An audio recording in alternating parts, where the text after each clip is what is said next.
নমস্কার বন্ধুরা, welcome to my YouTube channel. আমার ইউটিউব চ্যানেলে আপনাদের সবাইকে স্বাগত। তো আজকে আমি ডিসকাশন করতে চলেছি মাইন্ডট্রি এই কোম্পানিটা সম্বন্ধে। তো আপনারা হয়তো মাইন্ডট্রি নামটা শুনে থাকবেন। এটা একটা আইটি সার্ভিস কোম্পানি।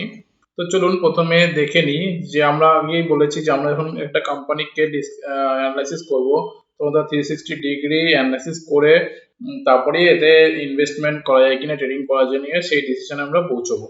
তো প্রথমে চলুন এর সফটওয়্যার কোম্পানিটা আছে তার ওয়েবসাইটে চলে যাই।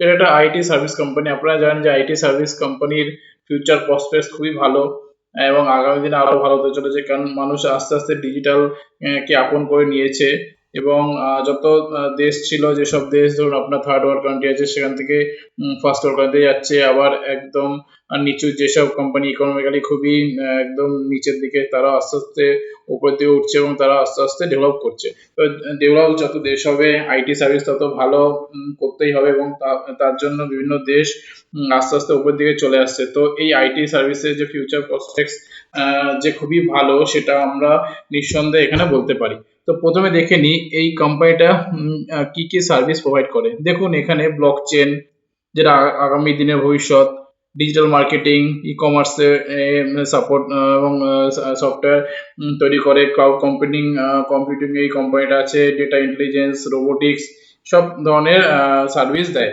তো এই কোম্পানিটার যে আমরা এই ওয়েবসাইট থেকে একটা নির্দিষ্ট ধারণা তৈরি করতে পারি যে এটা খুবই একটা ভালো একটা কোম্পানি এবং যার সব মানে আইটি সার্ভিসের যেসব দিকগুলো আছে সব দিকে সার্ভিস প্রোভাইড করে। তো এই মাইন্ডট্রি সম্বন্ধে একটু বলে রাখি, এটা একটা গ্লোবাল কোম্পানি, মানে সারা বিশ্বে আইটি সার্ভিস প্রোভাইড করে এবং এর আপনি মার্কেট ক্যাপ যদি দেখেন, এটা লার্জ ক্যাপ কোম্পানি। তো এ থেকে বুঝতে পারছেন যে কোম্পানিটা কতটা ভালো কোম্পানি। এবং চলুন এর বিভিন্ন রেশিওস এবং ফান্ডামেন্টাল এবং এর প্রফিটেবিলিটি ডিসকাশন করা যাক। তো প্রথমেই আমরা যেটা দেখবো সেটা হচ্ছে মার্কেট ক্যাপিটালাইজেশন 59,000। তো এটা একটা লার্জ কোম্পানি। স্টক পিই দেখুন 36.6 এবং ইন্ডাস্ট্রি পি 27.4। তো এটা একটা বলতে পারি যে রিজনেবল ভ্যালু স্টক। কারণ হচ্ছে দেখুন এর ইন্ডাস্ট্রি পি 27.4 আর এই কারেন্ট যে পি চলছে 33.6।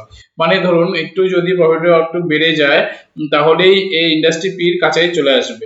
এবং আমরা একটা যে জিনিস দেখি যে সেটা এইটা কি তার 5 ইয়ার্স এর পি, তার যে মিন আছে তার কাছাকাছি আছে কিনা।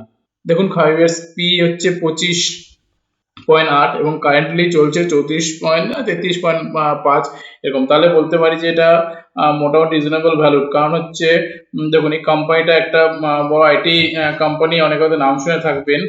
আর হচ্ছে যেহেতু এর ফিউচার প্রসেস খুবই ভালো, তাহলে রিজনেবল ভ্যালু হলে আমরা এতে অনায়াসে ইনভেস্ট করতে পারি। তো শুধু যে রিজনেবল ভ্যালু দেখে আমরা ইনভেস্ট করব তাই না, আমরা আরো দিক যেগুলো আছে যেমন আরওসি, আরওই, আরওসি আরওই দেখুন এর আরওসি হচ্ছে 41.5 এবং আরওই হচ্ছে 33.8। ডেপ টু ইকুইটি রেশিও দেখুন 0.10, মানে নেই বললেই চলে যে debt to equity ratio. Current ratio 3.02, মানে খুবই ভালো। তো ওভারঅল যদি আমি রেশিওস দেখি, স্টক আন্ডার ভ্যালুড, আরওসি আরওই খুবই ভালো, ডিভিডেন্ডও মোটামুটি প্রত্যেক বছর দেয় 1% এর মতো এবং এই ডেপ টু ইকুইটি রেশিও প্রায় 0 নেই বললেই চলে, কারেন্ট রেশিও 3.02। এবং চলুন এবার ওর যে প্রফিটেবিলিটি সেটা ডিসকাশন করা যাক। যদি ইয়ার অন ইয়ার গ্রোথটা দেখি, চলুন জুন 2022-এ 3100 সেলস আছে, জুন 2021-এ 2292, মানে অনেকটাই জাম্প হয়েছে সেলসে। এবং এর যদি অপারেটিং প্রফিট মার্জিন দেখি, এটা 20 আর জুন 2022 হচ্ছে 21, মানে জুন 2021-এ 20 এবং 22 হচ্ছে 21, মার্চের 2022-এ 21 আর মার্চে 2021-এ 22%, ডিসেম্বর 2020 23%, ডিসেম্বর 2021-এ 22%। মানে এর যে অপারেটিং প্রফিট মার্জিন এটা সবসময় ইনট্যাক্ট আছে, মানে মোটামুটি খুব একটা ফ্লাকচুয়েট করছে না। যদি আমি বলি যে কোনো একটা অপারেটিং প্রফিট মার্জিন যদি সে বজায় রাখতে পারে, তার মানে তার মার্কেটে হোল্ডিংটা অনেকটা বেশি, সে তার ক্লায়েন্টকে সে নিজের কাছে ধরে রাখতে পারছে। এটা একটা খুবই গুরুত্বপূর্ণ সাইন। এরপরে যে আমি পরের ব্যাপারটা দেখবো সেটা হচ্ছে নেট প্রফিট। নেট প্রফিট যদি ইয়ার অন ইয়ার দেখি, দেখুন জুন 2022-এ 472 এবং জুন 2021 হচ্ছে 343, মার্চ 2022 হচ্ছে 473 কোটি এবং মার্চ 21 হচ্ছে 317, এবং ডিসেম্বর যদি 2021 দেখি সেটা হচ্ছে সরি 2020 যদি দেখি ডিসেম্বর 326, এবং ডিসেম্বর 2021 যদি দেখি 438। তো আমি বলতে পারি যে নেট প্রফিটও প্রত্যেক কোয়ার্টার মানে ইয়ার অন ইয়ার কোয়ার্টারলি ভালোই গ্রোথ আছে। এবং আমি যদি ইয়ারলি এর সেলস দেখি তাহলে দেখুন 2019 থেকে যদি দেখি 7,000, 2020 7,700, 2021 7,900, মার্চ 2022 10,000, এবং কারেন্টলি ট্রেডিং 12 মান্থস যে আপনার সেলস হয় সেটা 11,300। তো প্রত্যেকটা বছরই দেখুন সেলস কমেনি, সেলস উপরন্তু আস্তে আস্তে বেড়েই গেছে। এবং সেই হিসেবে যদি ওপেন প্রফিট মার্জিনটা দেখি দেখুন 14, 15, 17, 21, 21, 21 মানে একটা নির্দিষ্ট 14-15 মধ্যে ছিল, সেখান থেকে জাম্প করে 21 হলো, এবং 21টাই যে অপারেটিং প্রফিট সেটাকে অপারেটিং প্রফিট মার্জিন সেটাকে ধরে রেখেছে লাস্ট 3 বছর ধরে। এবং যদি আমি নেট প্রফিট দেখি দেখুন 2019 ছিল 700, সেখান থেকে 2020 মার্চে মানে যেহেতু কোভিড চলছিল তখন সফটওয়্যারের বিভিন্ন কোম্পানিগুলো তাদের সার্ভিস নিচ্ছিল না, তাই জন্য একটু কমে গেছিল। কিন্তু আবার মার্চ 2021 যখন আবার সবকিছু স্বাভাবিক হতে শুরু করলো দেখুন কতটা জাম্প করেছে, 11,100 মার্চ 2022, 1,653 10-12 মান্থস মানে কারেন্টলি 1781। মানে আপনি যদি ওভারঅল দেখেন লাস্ট 4 বছর ধরে তাহলে নেট প্রফিটেও অনেকটা জাম্প হয়েছে।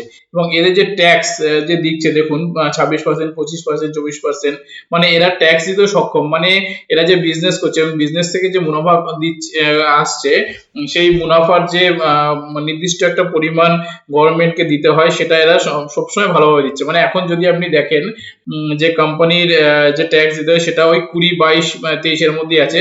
তো এই প্রত্যেক বছরই তাদের যে ট্যাক্সটা সে ঠিক করে দিচ্ছে, তো এটা একটা ভেরি গুড সাইন। এরপরে এখানে যদি আমি কম্পাউন্ড সেলস গ্রোথ দেখি 10 বছরে 19%, লাস্ট 5 বছরে 15%, লাস্ট 3 বছরে 14%। টিটিএম মানে টেক 12 মান্থস সেলসটা অত গুরুত্ব না দিলেও চলবে, লাস্ট 3 বছর 5 বছর সেলসে যদি দেখি 14% যদি কম্পাউন্ড সেল গ্রোথ হয় মানে খুবই ভালো। এবং কর্পোরেট প্রফিট গ্রোথ দেখুন খুবই ভালো, 23, 32, 30, 44। আর কম্পাউন্ড স্টক প্রাইস যে সিএজিআর হয়েছে লাস্ট 3 বছর 69% সিএজিআর হিসেবে রিটার্ন দিয়েছে, 5 বছরে 51%, 10 বছরে 37% কন্টিনিউয়াসলি। রিটার্ন অন ইকুইটি যেটা 26, 27, 29, 34 এরকম করে চলছে।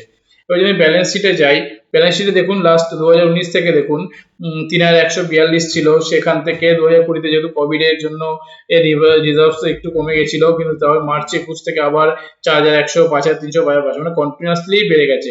এবং সেই তুলনায় ফিক্সড অ্যাসেট দেখুন, ফিক্সড অ্যাসেটও মোটামুটি বাড়ছে বা একই আছে, বাড়ছে বা একই থাকলে মোটামুটি ঠিকঠাক আছে। যদি কমে যায় বা ফিক্সড অ্যাসেট অনেকটাই বেড়ে গেছে এবং সেই সঙ্গে সঙ্গে বরোইংসও বেড়ে যাচ্ছে, এটা একটা নেগেটিভ সাইন। তো এইভাবে ব্যালেন্স শিটটা আমাদের অ্যানালাইসিস করতে হবে। এবার যদি ক্যাশ ফ্লোতে চলে যাই, ক্যাশ ফ্লো আপনি যদি 2011 সাল থেকে দেখেন, 11 সাল থেকে ক্যাশ ফ্লো হচ্ছে এর পজিটিভ, মানে কোনো বছর এমন যায়নি যে ক্যাশ ফ্লো নেগেটিভ হচ্ছে। অপারেটিং ক্যাশ ফ্লো যেটা, এবং অপারেটিং ক্যাশ ফ্লো কি মানে ধরুন কোম্পানি কোনো ক্লায়েন্টের সঙ্গে বিজনেস করছে এবং সেই ক্লায়েন্ট তাকে যখন সঠিক সময় পেমেন্ট করছে, এবার সেই টাকাটা তার কোম্পানির অ্যাকাউন্টে আসছে, মানে মার্কেটে ধার হিসেবে পড়ে নেই। তাই যে প্রত্যেক বছর ক্যাশ ফ্লোটা সেটা ভালোই জেনারেট হচ্ছে। তবে ক্যাশ ফ্লো যদি ভালো জেনারেট হয় তাহলে ওয়ার্কিং ক্যাপিটালের কোনো অসুবিধা হয় না, কোম্পানির স্যালারি, কোম্পানির অন্য কিছু গ্রোথে বা এই ক্যাশ ফ্লো থেকে ইনভেস্ট করতে পারে এবং সেখান থেকে মুনাফা অর্জন করতে পারে। তো কোম্পানি নিজের গ্রোথের জন্য এই টাকাটাকে সে আবার নতুন ভাবে অন্য কোথাও ইনভেস্ট করতে পারে। এবার যদি আরওসি দেখি, লাস্ট আমি যদি 2019 থেকে দেখি 31, 25, 36, 42, মানে যদি 2019 থেকে দেখি মোটামুটি 30 এর নিচে তো নামেইনি, মানে 30 মধ্যে আরওসি মানে খুবই ভালো। আমরা তো বলি যে স্ট্যান্ডার্ড হচ্ছে আরও হচ্ছে 15 এবং 17 যদি হয়, এই এভারেজ যদি থাকে তাহলে সেই কোম্পানি খুবই ভালো। এবং সেখানে এখানে দেখুন 30 এর নিচে যদি এভারেজ ধরি তাহলে লাস্ট 4-5 বছর ধরে 30 এর উপরেই চলছে, তো এটা একটা গুড সাইন। এবার যে শেয়ার হোল্ডিং প্যাটার্ন দেখি, তো এইটাও গুরুত্বপূর্ণ ব্যাপার, কারণ হচ্ছে কোন একটা কোম্পানি শেয়ার হোল্ডিং প্যাটার্ন দেখে আমরা ডিসিশনে আসতে পারি যে কোম্পানির যে প্রমোটার আছে তারা কি কোম্পানির উপরে কতটা ভরসা আছে, মানে আগামী দিনে কোম্পানিকে গ্রো করতে পারে কিনা। তো এইখানে দেখুন প্রমোটার প্রথমে 2019 এ 73.76 ছিল, সেখানে ক্রমে ক্রমে এখন 61% আছে। এখানে কিছু ভয় পাওয়ার কিছু নেই, কারণ হচ্ছে 61% মানে খুবই ভালো একটা পার্সেন্টেজ। এবং আগে 14 ছিল এফআইআর, এখন 11.69। তারপরে ডিআই যখন 5 ছিল সেখানে 12, মানে ডিআইআই যারা আছে তাদেরও ভরসায় কোম্পানির উপর বেড়েছে। আবার এফআইআর এরও তারা যে পার্সেন্টেজ আগে ছিল তারপরে একটু বাড়িয়েছে, আবার একটু কমেছে, মানে প্রফিট বুকিং করেছে। কারণ এরা এফআইআই ডিআইআই এরা কি হয়, এরা তো একটা মিউচুয়াল ফান্ড টাইপের কোম্পানি। তো এরা ক্লায়েন্টের থেকে টাকা নিয়ে এখানে ইনভেস্ট করে এবং সেখান থেকে প্রফিট মুনাফা অর্জন করে নিজের পার্সেন্টেজ রেখে আবার যে ক্লায়েন্ট আছে তাদেরকে রিটার্নটা দেয়। তো এই জন্য এরা কন্টিনিউয়াসলি প্রফিট বুকিং করতে থাকে, কিন্তু একদম যে ছেড়ে দিয়েছে মানে এই কোম্পানির ভরসা নেই সেরকম কিন্তু এখানে হয়নি। এখানে একটা নির্দিষ্ট পার্সেন্টেজ কিন্তু এরা বজায় রেখেছে এবং পাবলিকের কাছে দেখুন একটু বেড়েছে, এবং পাবলিকের কাছে 15% মানে খুব একটা বেশি না। পাবলিকের কাছে যদি 30% উপরে চলে যায় তখন একটা অ্যালার্মিং আমরা বলতে পারি। কিন্তু এখানে যেহেতু ডিএস আছে, এফআইএস আছে এবং প্রমোটারের কাছে আছে, মানে স্ট্রং হ্যান্ডস এর মধ্যে ম্যাক্সিমাম পোর্শনটাই রয়েছে, তাহলে এই কোম্পানিটা বলতে পারি যে আগামী দিনে ভালো গ্রোথ করতে পারবে। তো বন্ধুরা, এইভাবে আমরা একটা কোম্পানির ফান্ডামেন্টালকে আমরা অ্যানালাইসিস করতে পারি, কি কি বিজনেসে আছে, কি কি তার প্রফিট কেমন আছে over the years, balance sheet কি, প্রমোটার কেমন আছে এবং তার ভরসা আছে কি না, তারপরে বিভিন্ন আরওসি, আরওই, অপারেটিং প্রফিট মার্জিন এইসব দেখে ওভারঅল যদি আমি দেখি তাহলে মাইন্ডট্রি একটা গ্লোবাল প্লেয়ার এবং আগামী দিনের গ্রোথ প্রসপেক্টসও আছে। কারণ যত দিন যাবে আইটি সার্ভিসেস আরো উন্নত হবে এবং বিভিন্ন বিভিন্ন টেকনোলজি আসবে এবং এরাও তত গ্রো করতে থাকবে। তো এইভাবে আমরা এই কোম্পানিটাকে অ্যানালাইসিস করতে পারি। এবং আরেকটা কারণ যেটা আমার মনে হয়েছে এই কোম্পানিটা আগামী দিনে ভালো গ্রোথ দেখাবে, কারণ হচ্ছে দেখুন এখানে আমি যেমন বলি যে শেয়ার মার্কেটের চার্ট প্যাটার্নটা আমাদের জানা খুবই জরুরি। আমি যদি এখানে 1 বছর চার্ট প্যাটার্নটা খুলে দেখি, এই যে দেখুন বন্ধুরা, আমি এখানে ট্রেডিং ভিউতে এটা চার্ট প্যাটার্নটা খুলে রেখেছি। লাস্ট এটা ডেইলি চার্ট এবং হাইক্যাশি ক্যান্ডেলস্টিক প্যাটার্ন এখানে আমরা ইউজ করছি। তো এখানে আমি যদি দেখি এই যে কোম্পানিটা, এখানে একটা যদি লাইন টানি তো